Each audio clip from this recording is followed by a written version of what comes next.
Aline. Meus irmãos, muita paz. É com muita alegria, antes de começarmos a nossa palestra, no ano 2000 nós lançamos essa obra, o Livro dos Evangelhos. Alguém conhece essa obra aqui? O Livro dos Evangelhos? Conhece?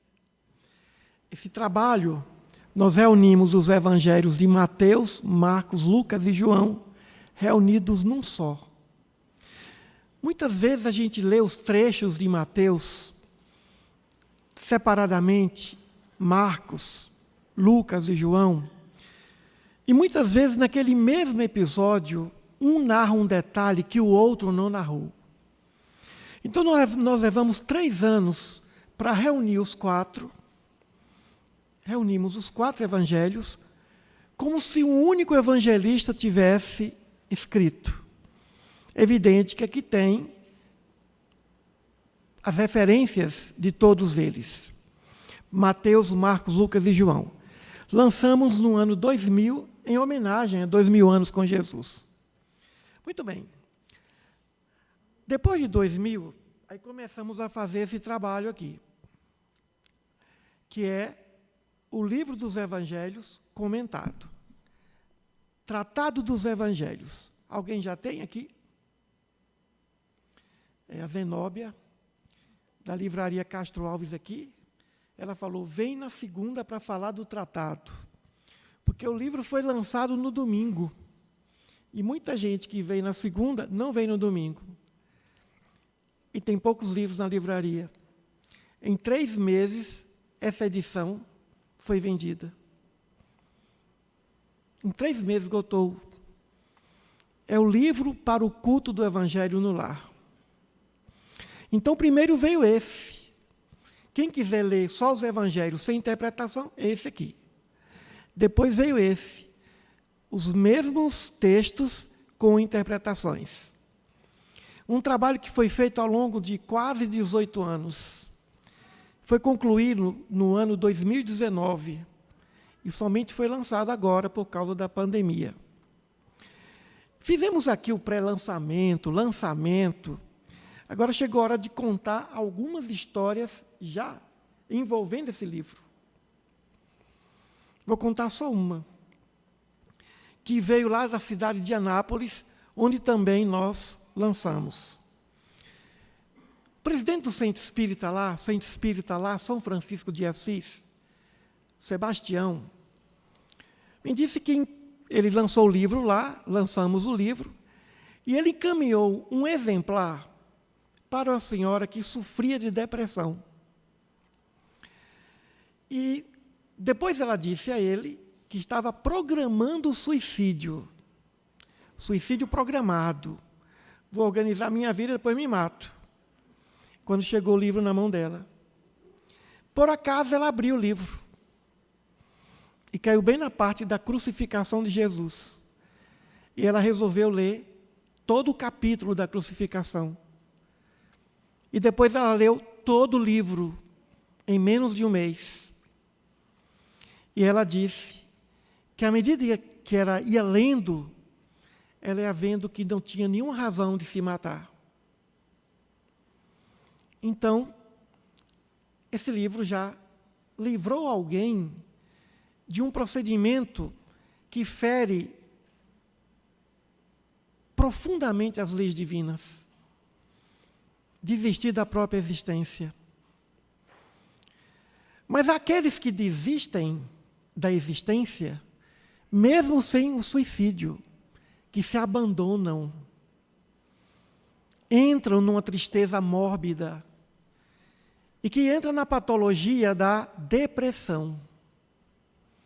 O Evangelho cura a depressão. O Evangelho cura a tristeza.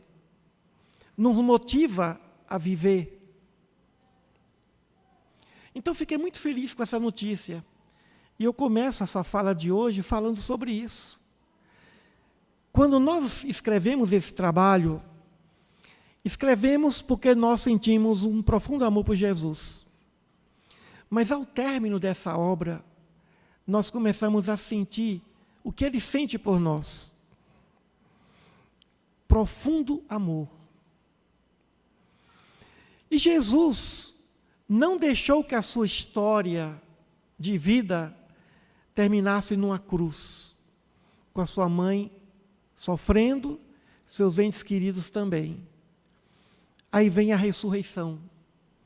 Ele deixa o corpo físico e se materializa no corpo perispirítico, no corpo espiritual. E por isso que ele chama o Evangelho de Boa Nova, a novidade. Os Espíritos sempre chegam até nós dizendo, tende bom ânimo, porque realmente a vida na Terra, ou a vida em certos mundos corpóreos, não é fácil. São muitas dificuldades. E a primeira talvez seja, estarmos num corpo físico pesado, bem diferente da natureza espiritual leve do espírito desencarnado. Mas a mensagem de Jesus, ela é toda otimista. O seu Sermão da Montanha poderia ter sido diferente.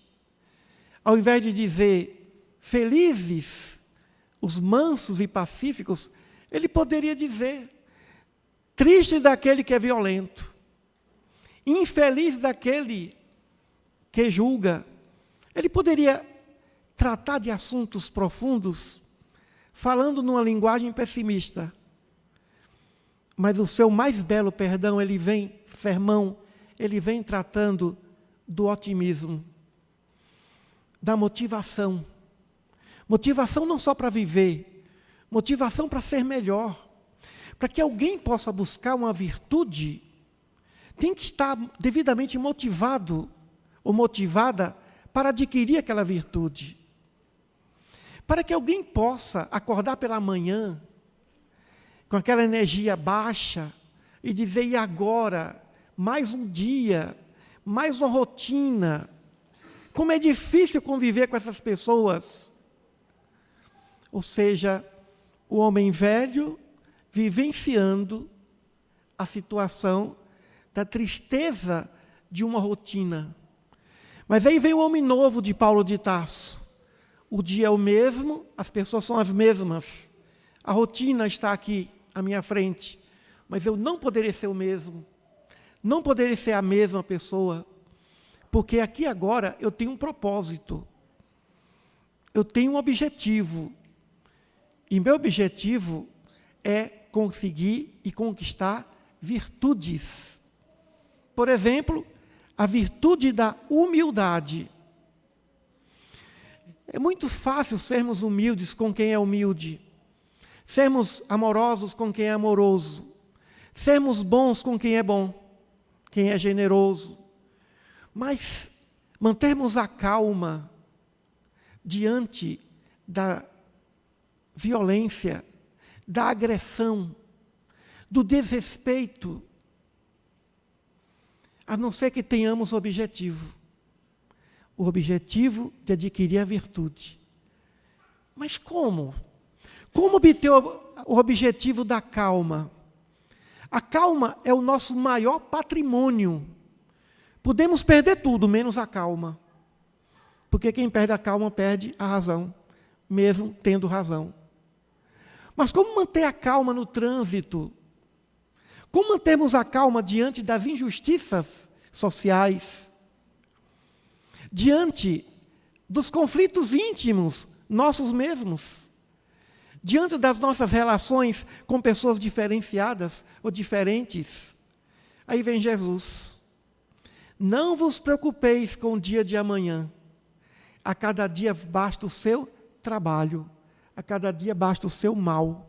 O que significa isso?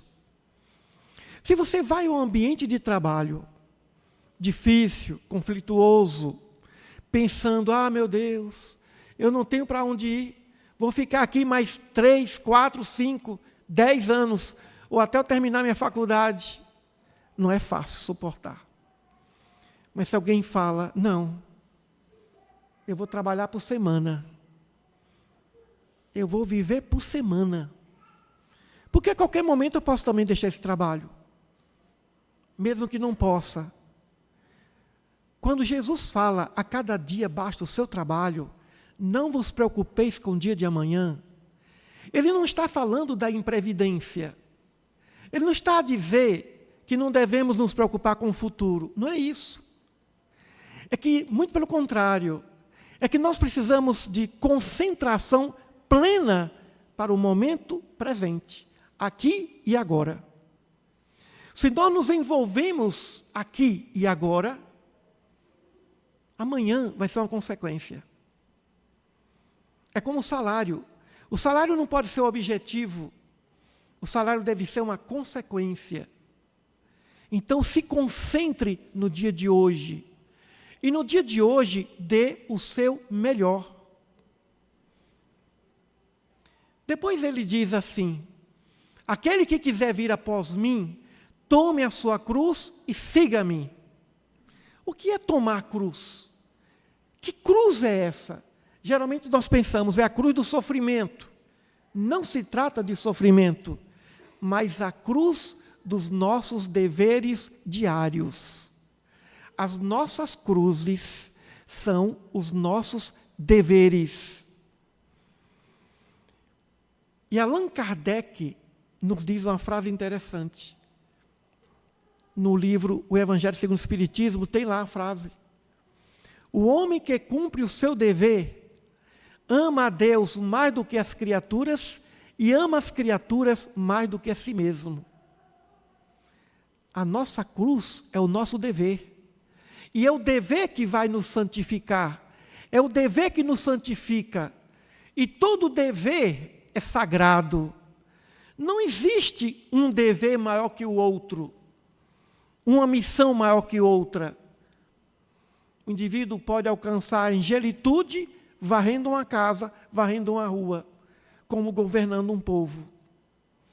O dever está não na quantidade, não na responsabilidade, mas na qualidade do amor, no cumprimento do dever. A cruz era símbolo do que existia de pior. Era o símbolo do crime. Um dia o amor foi crucificado. A cruz passou a ser símbolo sagrado de fé. Porque ali o amor foi crucificado. Então, a cada dia basta o seu trabalho. Aquele que quiser vir após mim, ou seja, quem quiser me seguir, tome a sua cruz, renuncie a si mesmo e siga-me. E realmente, que renúncia é essa? Amar a Deus mais do que as criaturas e as criaturas mais do que a si próprio. Ou seja, focarmos nisso. Hoje eu vou dar o meu melhor. Uma coisa que causa muito depressão é a falta do cumprimento de algum dever. Quando não cumprimos os nossos deveres morais, nós sentimos as reações da lei divina, da lei natural, que quase sempre são dolorosas, porém eficazes. Não podemos desistir dos nossos deveres, muitos dos quais nos foram solicitados, outros nós solicitamos.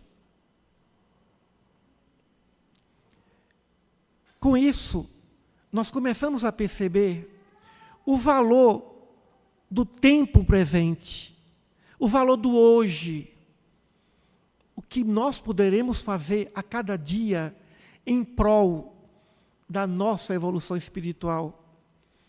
Mas como evoluir? Como viver com alegria profunda? Qual foi a última vez que nós sentimos realmente alegria? Trabalhamos 18 anos nessa obra. No dia que ela ficou pronta, eu não fiquei alegre. Eu fiquei aliviado. Que bom. Não fiquei alegre quando a obra foi impressa. Mas eu fiquei feliz quando eu terminei de escrever o livro. E mais feliz ainda vendo o resultado dele, sendo lido nos cultos do Evangelho no Lar. A cada semana, um episódio. Tem gente que está lendo 2, 3 no mesmo culto. Teve um que falou assim, não, eu leio uma parte, o outro lê outra parte, o outro lê outra parte. Falei, que bom, mas como é que lê a parte? Os episódios são curtos? Não, cada um lê um episódio. Falei, nossa, então o tratado entrou mesmo nas casas. O negócio pegou. Né? E aí, a mensagem de Jesus, ela é toda otimista. Ela sempre vem para nos levantar e não para oprimir. Quando o moço rico chegou até ele, o chamando de bom mestre, por que me chamais bom? Bom só existe um que é o Pai. O que significa isso? Ou seja, bom é aquele que gera a vida em abundância. O único que gera vida e gera por amor. Jesus colocou a bondade no sentido absoluto. Claro que ele era bondoso, claro que ele era bom, tinha fama de bom, mas ele nos chama um outro tipo de bondade, a bondade de quem gera vida e não de quem destrói vidas. Por que quando se lê sobre a crucificação de Jesus, o indivíduo percebe que o seu sofrimento é ínfimo e até certo ponto justo? Por que queremos que todos nos reconheçam? Por que queremos as homenagens, os afetos? Ora, eu amo tanto, mas só recebo pedrada. Meus amigos, quando nós entramos numa casa, numa instituição que doa, que ajuda, filantrópica, nós ali sentimos o que significa isso. Quando entramos num hospital ou nos hospitais, vendo aquelas pessoas ali, sem esperança de cura, ou num orfanato, pessoas muitas vezes sem esperanças de uma família, sem esperanças de família, ou aqueles outros que não têm mais esperança de vida e se entregam aos vícios, porque desanimaram, desistiram. E uma coisa que é fundamental nesse momento, busque alguém mais fraco que você e fortaleça. Porque sempre tem alguém mais fraco do que nós, mais frágil do que nós, mais carentes do que nós, e que precisam de nós. E quando nós chegamos com as nossas fraquezas, levando algum tipo de atenção para aquela pessoa mais fragilizada do que nós, saímos de lá fortalecidos. É o que acontece depois de uma visita a uma penitenciária, depois de uma visita a um hospital, depois de uma visita a uma casa onde ali se instalou a fome. É o que acontece quando nós levamos um pouco do nosso tempo para ouvir aquele que tem tudo a dizer, ninguém escuta mais ninguém. Então, saber escutar parece que é muito mais inteligente e interessante dos dias de hoje do que saber falar. Jesus falou muito, mas ouviu mais. Ouvia não só as palavras, mas ouvia os sofrimentos. E um fenômeno se instalou naquele tempo, anos depois da sua vinda. Jesus nunca pisou em Roma, nunca curou ninguém em Roma, pessoalmente, fisicamente. Um dia, devido à sua loucura, o imperador Nero mandou incendiar Roma. E quando percebeu que aquilo ali não gerou boa receptividade diante da população, acusou injustamente os cristãos. Os cristãos viviam bem com os romanos, judeus, em paz. Mas o imperador e o governo acusou os cristãos. E eles começaram a ser presos e serem martirizados. Não eram cristãos da Judeia, não eram cristãos da Galileia, eram cristãos de Roma, que nunca viram Jesus. Alguns viram Paulo, mas muitos morreram depois de Pedro e Paulo. Nem conheceram Pedro nem Paulo. Entravam nas arenas no Coliseu, cantando, e morriam sorrindo. E o imperador Nero ficava olhando ali os cadáveres e não entendia como é que esse povo morre sorrindo.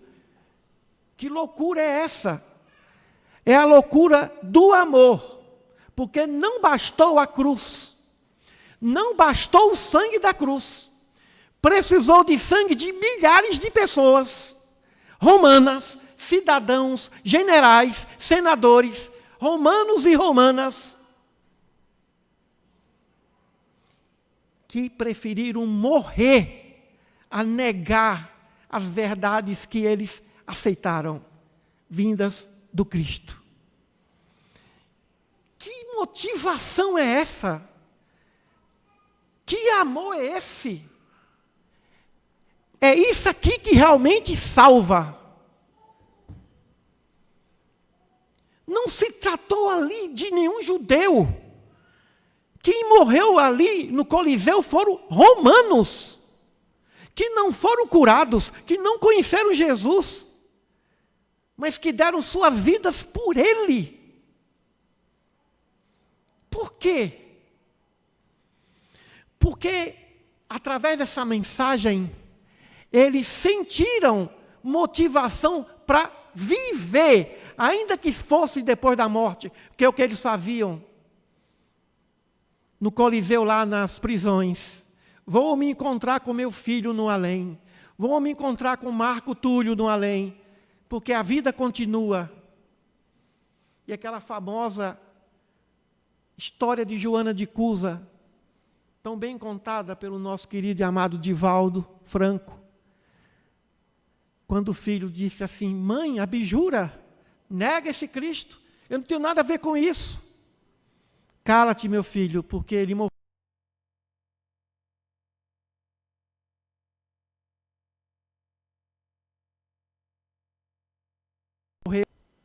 Pessoas que estavam dispostas a sacrificar uma vida por causa de uma fé. Não só fé, por causa de um objetivo de vida, que é de viver a verdade, ainda que fosse em outro plano. Não estamos falando aqui dos judeus, estamos falando aqui de romanos. 2 séculos depois, Roma adota o cristianismo como religião oficial. Isso foi nos anos 64. Que motivação! E segundo o livro Boa Nova, a psicografia de Chico, do irmão X, teria sido a Mãe Santíssima em espírito que incentivou os cristãos a entrarem cantando hosanas, agradecimentos a Deus, diante daquela bravura, daquela coragem. Estavam dispostos a darem suas vidas pela verdade de um homem que eles não conheceram. Nunca na história da humanidade alguém morreu por amor sem ter conhecido. Nem Sócrates, nem Platão, nem Aristóteles, nem Buda, nem Confúcio, ninguém inspirou tanto amor. A mensagem do Evangelho é a mensagem do amor, e a mensagem do amor é a única que pode verdadeiramente fazer com que nós acordemos todos os dias com motivação, com alegria, ainda que não tenhamos nenhuma recompensa, porque não tem. Porque não tem! Não tem! Esse mundo ainda é de expiação e de provas. Se você pensar bem, você não tem motivação para ser justo, para ser virtuoso, a não ser se você tiver uma construção de fé dentro de você. E foi o que ele fez. Eu vim batizar com Espírito Santo e fogo. Ou seja, eu não vim batizar corpos, eu vim batizar espíritos. Meus irmãos, acordemos pelas manhãs cantando, ainda que não se tenha razão para isso. Operários, trabalhadores que ganham salário mínimo. Mesmo assim, entre no seu trabalho cantando, mesmo que não tenha recompensa, porque não vai ter recompensa não, a não ser da consciência, a não ser do amor, a não ser daqueles cristãos que morreram porque amaram, descobriram o maior propósito do Espírito, que é amar, mesmo que não venha amor, mesmo que não venha compreensão, mesmo que não venha nada.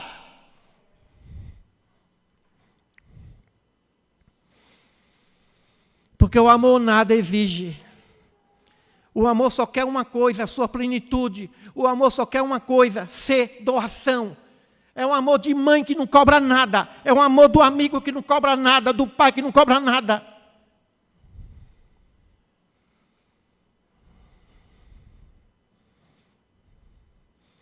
Então, é momento de cantar. É momento de sonhar. É momento de sorrir. É momento de, a cada dia, carregando sua cruz e dizer, isso também passa. E dizer, isso passa, mas o amor permanece. Não tem razão Salomão ao dizer que tudo na vida é vaidade e correr atrás do vento. Não é verdade. O amor não é vaidade. O amor não é correr atrás do vento. O amor é correr atrás de Deus. E correr atrás de Deus não é vaidade, é necessidade do Espírito. Então, meus irmãos, todos nós sofremos tristezas, ou diagnosticados como depressões. Todos nós temos as nossas frustrações. Todos nós temos os nossos limites. Todos nós temos o nosso espinho na carne. Mas olhemos para frente. Porque o trabalhador que não olha para frente, que pega o seu arado, não pode olhar para trás. Deixa os mortos enterrar seus mortos. Deixa o ímpio consumir diante da própria injustiça.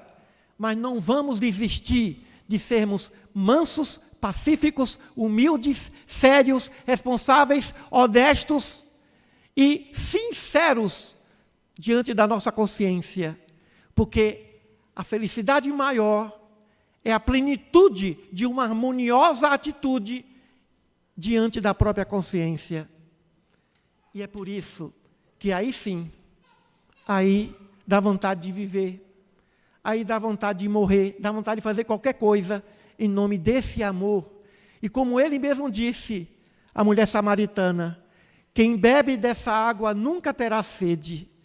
Nós temos sede, sedentos de amor, sedentos de afeto, sedentos de carinho, sedentos de reconhecimento, sedentos de confiança. Mas temos uma fonte, e por meio da oração, vamos beber da fonte de Deus, dessa potência maravilhosa, Criador dos mundos. Enquanto nós estamos aqui, Ele está fazendo galáxias, mundos, bilhões de estrelas, bilhões de planetas, e nós somos muito maiores do que qualquer planeta, do que qualquer estrela, do que qualquer constelação. Nós temos um grande motivo para sermos felizes. Somos filhos de Deus, obra-prima do Pai. A sua vida primorosa. Não há aventura, não há felicidade maior do que essa que nós já temos. Precisamos valorizar isso.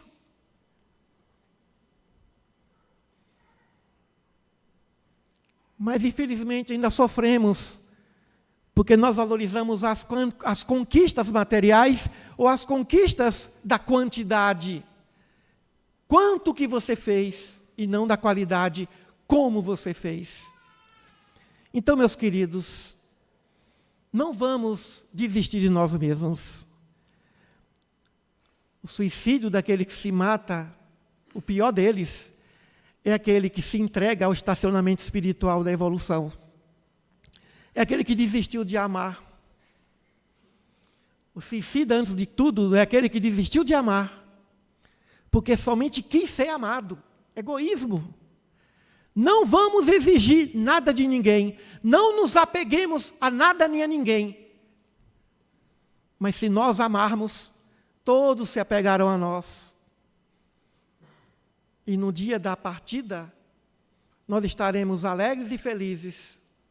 E todos também, mesmo entre lágrimas, agradecidos a Deus porque estivemos com eles. Muita paz a todos. Que Jesus nos dê essa alegria de viver, cantando, orando, sorrindo para as paredes. Alguém vai dizer, mas você está louco, está sorrindo para as paredes? Pois é que eu estou vendo um espírito ali legal. Sorrindo para todos, porque a recompensa maior não virá, mas será derramada sobre nós. A recompensa do nosso Pai Celeste, a recompensa dos bons espíritos. O livro Atos dos Apóstolos é o Evangelho dos bons espíritos, o Evangelho do Espírito Santo. O Espírito Santo são os bons espíritos que acudiram, que socorreram, que ajudaram, que ampararam, que apoiaram os apóstolos. Então o Evangelho pode até matar, como disse Pietro Baldi, o Evangelho mata, mas o Evangelho, podemos até morrer por causa dele, mas para confundir os orgulhosos, morreremos e viveremos felizes, porque quem é discípulo de Jesus faz a diferença. Muita paz a todos, e foi um prazer. Tem ainda na livraria, a Zenóbia disse que tem uns poucos exemplares, tinha 200 exemplares, só tem 18. Não é? Já tem 200 famílias fazendo o culto do Evangelho no lar, com essa obra. E eu espero que vocês sintam por ela, através dela, essa alegria.